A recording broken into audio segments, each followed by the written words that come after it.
How shall I stand before thee but in silence?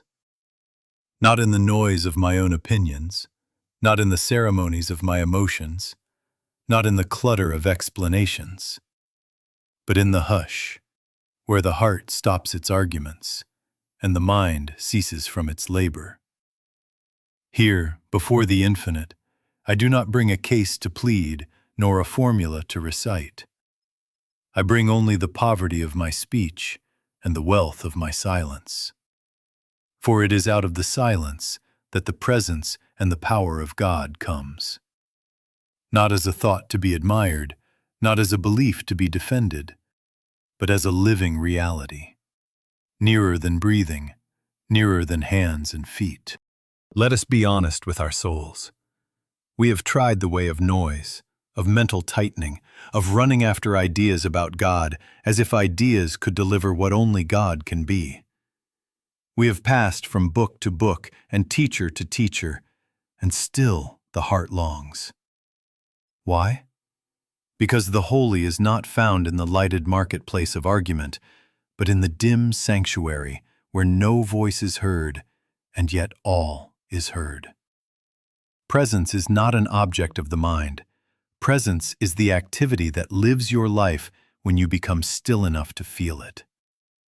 God must be felt. God must be realized. God must become an experience. Do not look up to heaven as though God were far. Do not look out to authorities as though God were outsourced. Turn, quietly, faithfully, within. Make your contact with the infinite invisible. The kingdom of God is within you, and the door is not opened by willpower or cleverness, but by this yielding stillness in which the inner ear awakens. Keep this ear open, not for the clamor of the world, not even for the eloquence of your own thought, but for that still, small voice which speaks without words and yet leaves you changed. Here is the promise, placed like bread upon the altar of your own heart. When the presence within is realized, life ceases to be a puzzle to be solved and becomes a path to be walked. The striving that exhausts you loosens, the questions that agitate you quiet. You find yourself listening, receiving, being led. Not by might, not by mental power, but by spirit. Whether you name it Christ, Tao, Emmanuel, it is one, and it whispers the same assurance. Be still and know. Therefore we begin where all true beginnings begin, in silence. Not the sulky silence of resignation, but the radiant silence of expectation. Sit, stand, walk, no matter the posture. Adopt the inward bow. Withdraw from the outer argument and enter the secret place where God already is. In that holy hush, you will discover that you were not seeking an answer at all. You were seeking the answerer, and He was seeking you. If God is omnipresent, as we have been told from altar and hillside alike, why do fear and lack and illness and confusion still seem to sit at our table and speak in our ear? Why does the mind rattle its chains at midnight, and the heart grow small at the sight of tomorrow's bills? Why, if the kingdom of God is within you, does life so often feel like an outer wilderness to be crossed by plodding and pushing? Friends, these questions are honest, and they are holy, for they bring us to the very edge of the trouble. We have been living from mind work instead of God awareness. We have become industrious about God without entering God. We talk about the Spirit, we read about the Spirit, we repeat truths of the Spirit, and we are strangely satisfied to call that spirituality. But talking about God will not produce the fruits of God, any more than describing bread will nourish the hungry. Reading of light will not brighten a room. Repeating true words, when done as mental force, is still the old human will, only dressed in religious language. God must be felt. God must be realized. God must become an experience. The common mistake is to make religion an external dependency. We lean on persons and call them saviors. We lean on places and call them holy. We lean on systems and call them sure. We travel to this teacher, that temple, this mountain, that method, as if geography could confer grace. We schedule our practices as if heaven were a clerk taking appointments. All the while the within remains untouched. The kingdom of God is within you. The Father within me, He doeth the works. Not the person, not the place, not the performance. Within. From this mistake grows the false complexity that exhausts us. The personal sense sets out to manage life, planning, worrying, calculating, demonstrating, and baptizes its anxiety with sacred phrases. We try to push health into the body by thought, push dollars into the bank by thought, push harmony into the home by thought, and we crown the pushing with "in His name." But it is still pushing. It is still might. It is still mental power. And the ancient word stands against it. Not by might, not by mental power, but by my spirit, saith the Lord. I have watched this across years and continents.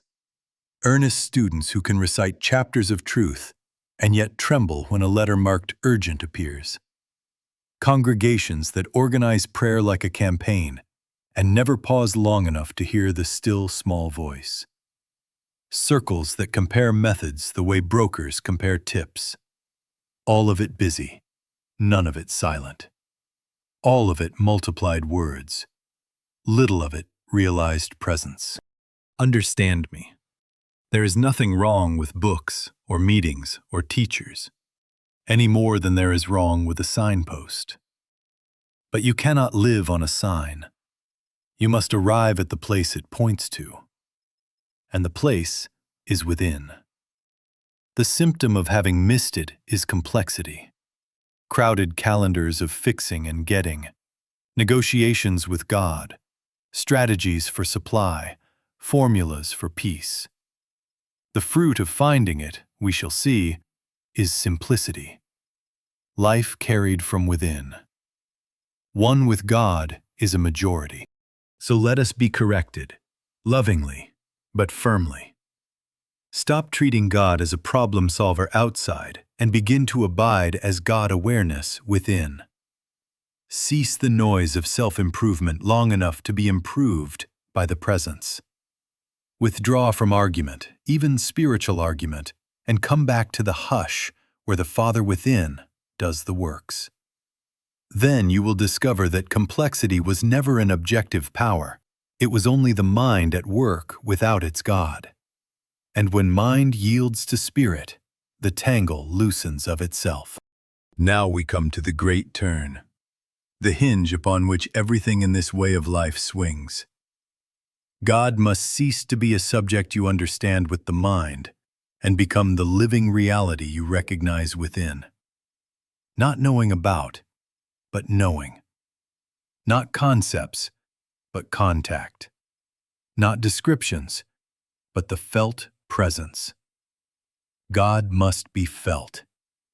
God must be realized. God must become an experience.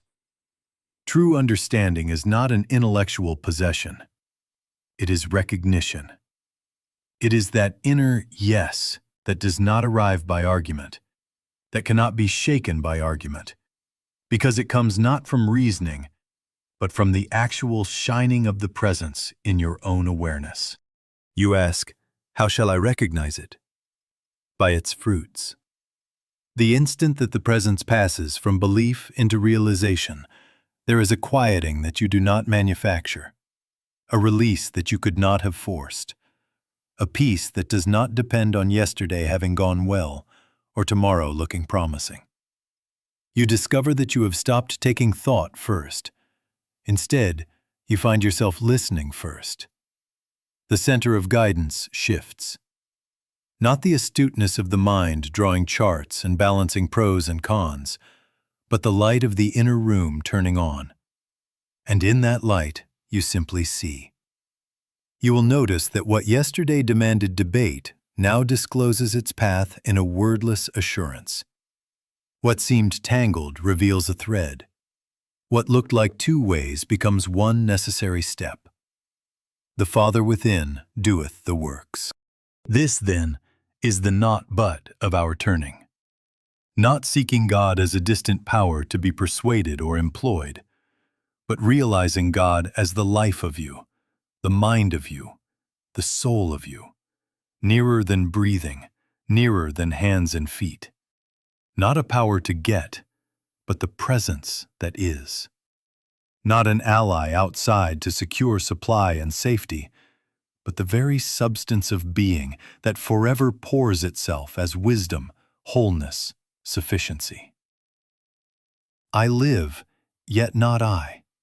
This is the dawning. The life you have been calling my life reveals itself as the life. The ideas you have been calling my thoughts become recognized as flow from the one mind. Do not stumble over names. Call it the Christ, call it Spirit, call it Tao, call it Emmanuel, God with us. The name will be local, the reality is universal. There is one presence, one mind, one life moving as our true being, and to awaken to that is the only understanding that counts. When this is felt, you will not argue orthodoxy, nor will you trade formulas.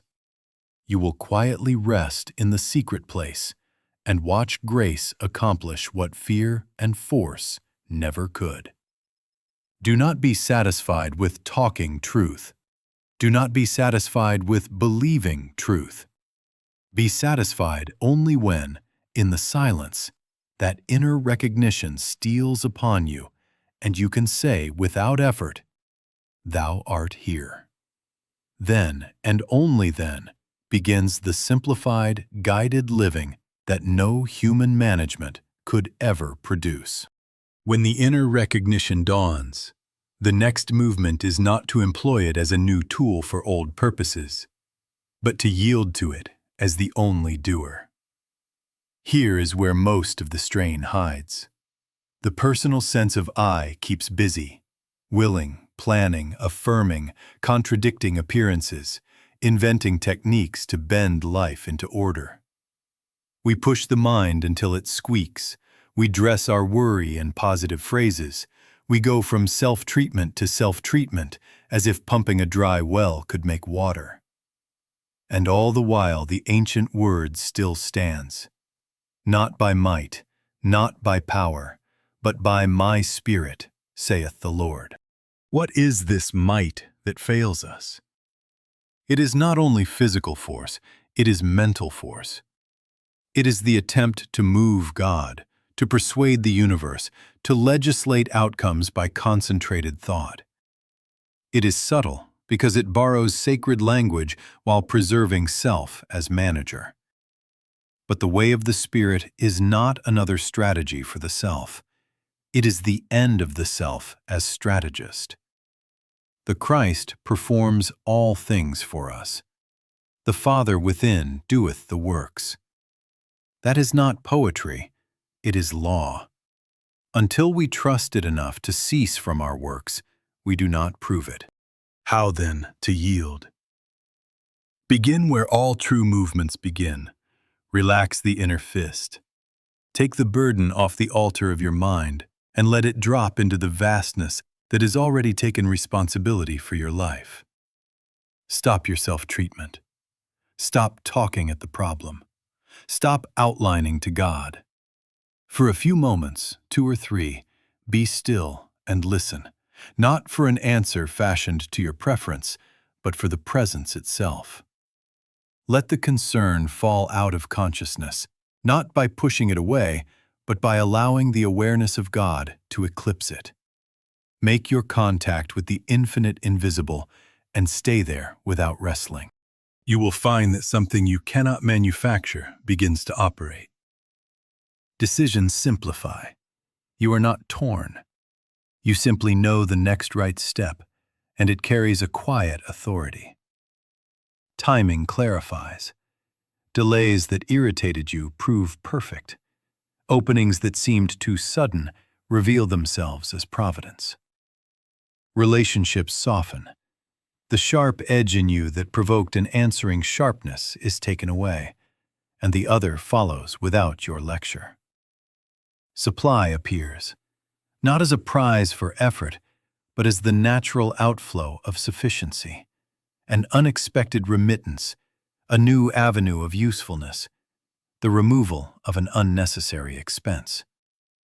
When the source is no longer personal management, forms of good come without strain and without pride. Do not mistake this for passivity. It is consent to the only activity that heals, orders, and prospers. It is inner agreement with reality. From that consent, action may spring, swift, simple, exact. But it will not carry the tension of the manager. It will feel like being carried. And here is the sign. As grace takes the field, life loses its clutter. The many become one. The next thing becomes the only thing. You discover that simplicity is not a technique you achieve. It is the fruit of yieldedness. One with God is a majority, and when that oneness is consciously welcomed, life is lived from within, and the works are done without taking thought. When you have yielded and felt that quiet authority begin to carry you, you are ready to behold the principle that dissolves conflict at its root. There are not many minds, good minds and bad minds, divine mind and human mind. There is one mind. The mind that is God is the only mind, and what you call your mind is not a private workshop inventing its own realities. It is an avenue of that one, an instrument through which the infinite knows itself. Conscious oneness means precisely this. You stop living as a self with a separate mentality and begin to recognize that wisdom, wholeness, and order are the natural activity of the one consciousness appearing as you. From that standpoint, what becomes of the things that frightened us? Sin, disease, lack, fear.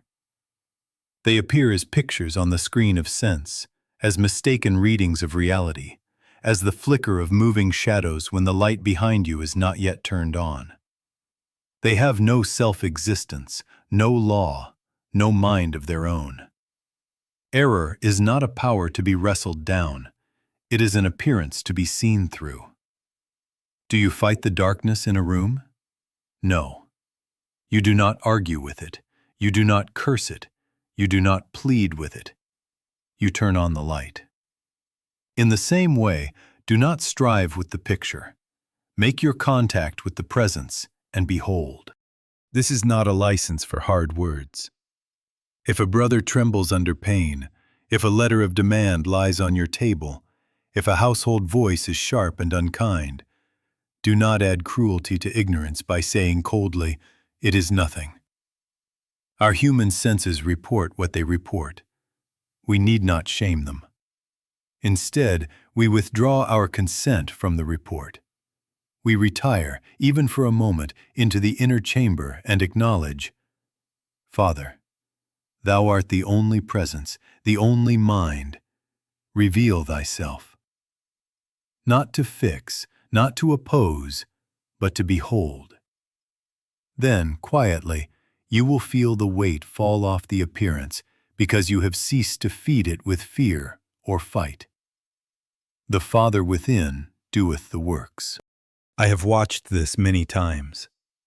A fevered narrative cools the instant someone in the room stops arguing with it and remembers. A bill loses its menace when the one who is our sufficiency is recognized as the source and substance of our affairs. The need is met, the expense is lifted, or the unnecessary desire is dissolved, and none of it by mental force. A harsh face softens when, instead of defending yourself or correcting the other, you silently behold the Christ where personality seemed to be. Not by might, not by mental power, but by spirit. See the shift, from conflict to recognition. Not fighting a second presence, but realizing the only presence. Not improving appearances, but witnessing reality. One with God is a majority. Therefore, you need not take sides with or against a problem. Stand in the secret place. Listen. Let the inner light be the only activity, and the shadow has nothing to cling to. In this non-dual seeing, life simplifies not because you have conquered the world, but because you have ceased to grant it a second mind and a rival power. Now we come to the practice that gives feet to this vision, learning to hear. If the remedy is light, then our task is to keep the lamp trimmed within. The presence rarely shouts, the world shouts. The presence rarely argues, the mind argues. The presence speaks in a way that needs no defense because it carries its own authority. Sometimes it is quiet assurance, no speech, just a felt rightness as unmistakable as the way your hand knows when it has touched warm bread. Sometimes it is inner restraint. You are about to speak, to correct, to hurry, and without rebuke, a hand is laid upon your shoulder, and you stop. Sometimes it is a sudden peace. No solution offered, yet the need to solve is gone. And in that clearance, the next step appears of itself. Sometimes it is a clear direction without reasons. Turn here. Wait. Call. Apologize. Put it down. The Father within doeth the works. To hear it, keep this ear open. Not the physical ear tuned to outer talk, but the inner ear just beneath your thought, just behind the commentary. It is a gentle attentiveness, a poised receptivity that can stand in a grocery line, sit at a desk, drive in traffic, and yet remain listening. Not straining to catch words, there are no words, but consenting to be guided. This attention has no tension in it. It is not an alertness born of fear. It is a readiness born of trust. Make your contact with the infinite invisible, and then do not rush away. Linger an instant in that inner hush, and let guidance ripen. Learn to distinguish the voices. Fear is noisy and urgent. It pressures and hurries. It bargains and threatens. If you don't act now, you'll lose. If you don't defend yourself, you'll be taken. It leaves a residue, a tremor, a tightness, a self-importance that must explain itself. Presence is calm and firm and simple. It does not plead. It does not push. It will speak once, perhaps twice, and then rest, for it is the only authority it needs. When you heed it, there is no aftertaste of strain, only a sense of rightness, as if something that was already true had finally been allowed to appear. Try this in the ordinary. In conversation, you are poised to give the clever reply. The inner restraint says, "Leave it," and you leave it, and the atmosphere clears. In business, a dozen options crowd your desk. The quiet says, "One call," and without fanfare, that call opens the way. In the home, an old grievance asks to be rehearsed. A soft nudge says, "Be kind now," and the grievance dies for lack of oxygen. Not by might, not by mental power, but by spirit. You will notice that explanations grow fewer. Drama thins. choices narrow to the necessary. Action becomes swift, accurate, and humble, done without the need to announce that you have been guided. This is how life simplifies when lived from within. You are no longer operating from mind work with its ceaseless alternatives and its need to justify itself. You are moving by a single light. The many become one. The next step becomes the only step. One with God is a majority, and the majority requires no argument. Keep this ear open through the day, a pause before answering, a breath before sending, a look within before buying, a small silence before making plans, and you will find that the still small voice is not rare. It has been speaking all along, and as you yield to it, grace replaces the strain, and guidance becomes the quiet grammar of your ordinary hours. Here is the price of the pearl. Not money, not vows, not bargaining with the holy. The price is attention, steady, simple, reverent. The mind stayed on God again and again, until oneness ceases to be an occasional flash and becomes the quiet baseline of living. Value is proved by what you return to. If you would have the pearl of conscious oneness, return, return, return. Set a modest schedule and honor it. Morning, before the day has scattered you.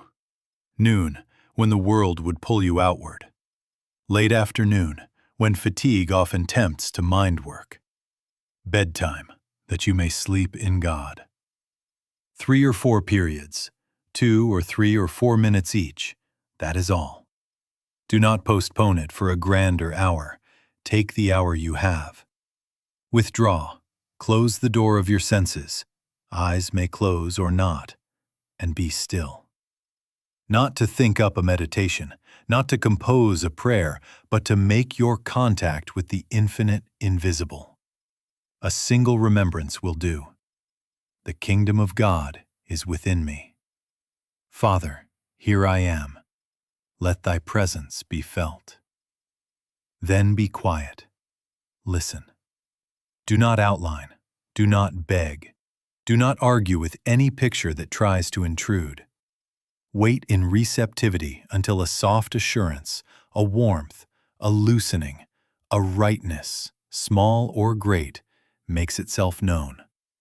That is enough. The Father within has been acknowledged. The rest of the period may be simple resting in that awareness. Between these anchorings, cultivate the frequent return.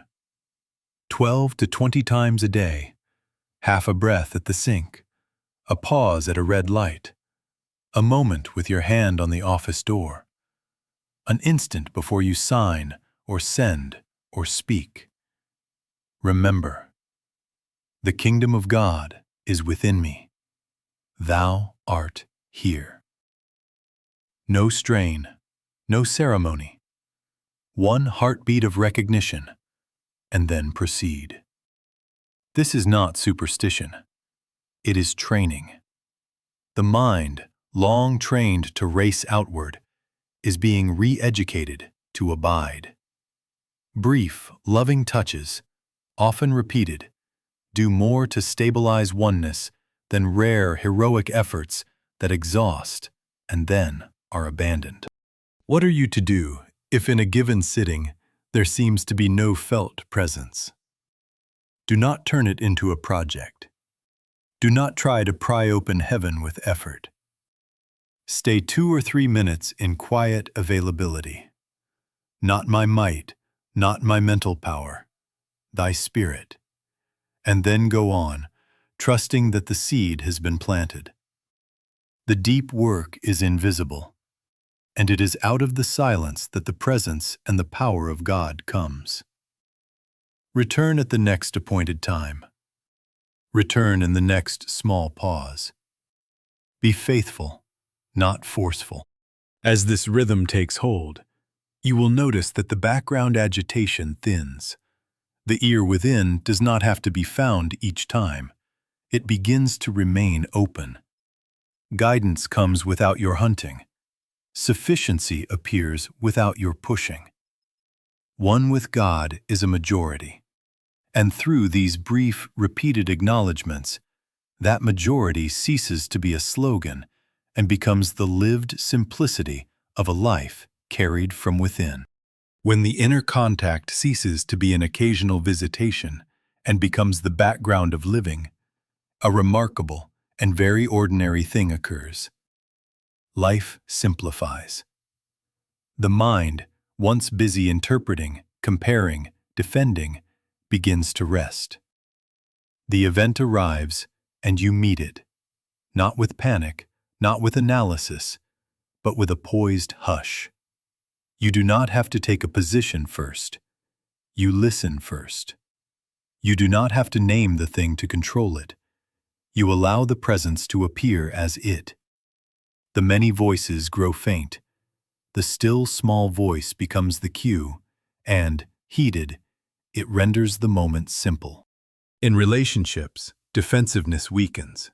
You do not hurry to correct, to convince, to win. You find that you can let a word pass without retaliation because you are not living to uphold a personal image. You are resting in the one who needs no protection. A sharp remark meets a soft interior, and the blade finds no purchase. You speak fewer words, and those you speak carry kindness and accuracy without drama. You behold the Christ where personalities seem to be, and very often the other awakens to that beholding without any sermon from you. In work, priorities sort themselves. Instead of wrestling with 10 tasks at once, the one necessary thing stands up of itself. Timing becomes part of wisdom.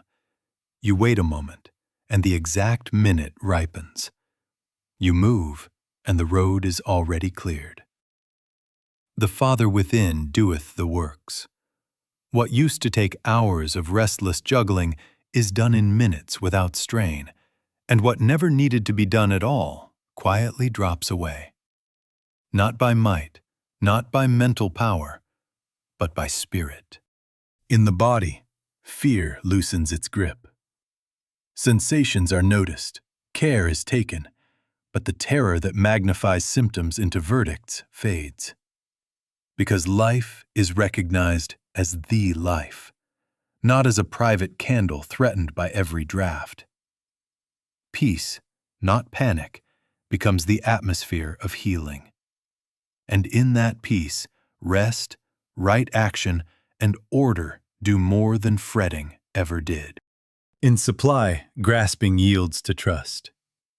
You find provision coming as usefulness, as ideas, as open doors, and also as the falling away of what was never needed.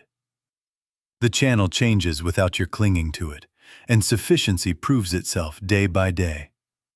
Bread for the day, light for the step, not a hoard to quiet fear. Generosity becomes natural because you are not giving from a frightened self, but from an endless source. In decisions, second-guessing diminishes. You hear once, you obey once, and you rest. If there is no inner word, you wait, serene, hands folded, without the old superstition that haste is safety. When the word comes, it is simple. It requires no arguments to sustain it, and it leaves no residue of anxiety after it is done. All of this has one inner mechanism. You have ceased to live as an isolated person managing outcomes, and begun to live as an outlet of the infinite, an activity of the one mind carried from within. I live, yet not I. One with God is a majority. Therefore, the many splinters of living gather into a single beam. Let there be a gentle warning. The fruit of this way is quiet, more peace, more harmlessness, more accuracy. It does not parade itself. Do not announce your guidance. Do not trade on your attainments. Do not dramatize the works of grace. Keep your pearl in the secret place. Walk softly, act truly, bless silently. The presence realized is its own testimony, and the simplicity it brings is the sign that life is no longer managed from without, but lived from within. Guard it now. The pearl does not parade itself in the marketplace. It shines in the secret place. Do not scatter the dew by talking about it in the heat of argument or the glare of curiosity. Experiences of the holy are not souvenirs for display. Every time you try to convince, you spend the coin meant for bread. Be content to be quiet. Let those who are drawn be drawn by your peace, not by your speech. Do not announce that you have been guided. Obey and be done. Do not tell of your inner lights. Live in such harmlessness, accuracy, and sufficiency that no telling is needed. Make your contact with the infinite invisible and keep it within. The power of this way is in its secrecy, because the activity is God's. The Father within doeth the works. There is nothing to advertise. Be constant. When the old noise returns, headlines and gossip, opinions and urgencies, do not fight them. Turn from them. Not by repression, but by preference for the real. Cut down what inflames the senses: newspapers, radios, screens, conversations that churn. Reduce them, not to be holy, but to be free to hear. I am not telling you to live in a cave. I am telling you to turn the dial from din to presence. Keep your small appointments with silence, morning, noon, late afternoon, bedtime, and let the brief remembrances thread the hours between. 2 minutes here, 3 there. A breath before answering. A pause before buying. A look within before sending. 12 to 20 touches of remembrance through the day. This is constancy. In time, you will find that the ear within stays open without much effort because you have preferred it often enough. Now let the not but stand as our seal. Not a life of problem solving, but a life of presence realization. Not personal demonstration, but grace revealed. Not the mind organizing outcomes, but the Spirit revealing the way. Not taking thought for tomorrow, but dwelling in the secret place today. Not improving appearances, but beholding reality. One with God is a majority, and in that majority there is no strain. I live, yet not I. The Christ performs all things for us. And when that is consciously welcomed, life is carried from within without taking thought. Quiet, simple, exact. So we come to our benediction, which is also our charge. Do not postpone it to some better hour. Now, this moment, be still. Close the door of the senses if you can. If not, close the door within. Father, here I am. Thou art the life, the mind, the soul of me. Let thy presence be felt. Then listen. No outlining, no bargaining. Just a soft, available silence. 2 or 3 minutes will do. Out of the silence, the presence and the power of God comes. Protect it with secrecy. Keep it with constancy. Live it by grace. Go in quiet, and let the hush you carry be your sermon. Bless you.